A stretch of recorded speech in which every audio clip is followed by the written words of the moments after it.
Contribuer de manière significative à l'émergence du continent, tel est l'objectif principal des organisations patronales d'Afrique centrale, UNIPAS, et de l'Ouest, FOPAO.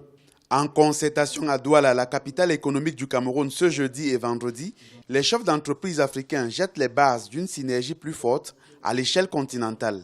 Au centre des débats, la modernisation de l'agriculture identifiée comme un important levier de développement, mais aussi la mutualisation des ressources pour conquérir des parts de marché qui jusque-là leur échappent au profit des Occidentaux et des Asiatiques. Il s'agit notamment des grands chantiers de travaux publics, domaine dans lequel la Chine, par exemple, est présente sur 500 projets, soit 40% d'un secteur estimé à 20 milliards d'euros en 2009.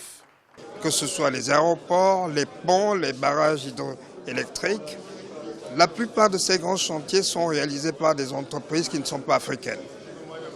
Nous pensons qu'il est temps que les entreprises africaines puissent se mettre ensemble pour améliorer leur position sur ce type de chantier à travers un échange de savoir-faire, à travers une amélioration de leur capacité de financement et à travers une vision de taille qui soit continentale.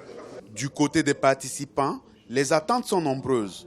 Chacun espère apporter du sang neuf à son organisation patronale à l'issue de ces 2 jours d'échange. Notre pays est classé parmi les moins avancés au niveau de l'Afrique et nous avons besoin de l'expérience des uns des autres. Nous avons aussi besoin de l'apport et du partenariat des autres partenaires pour que nous puissions essayer de nous relever.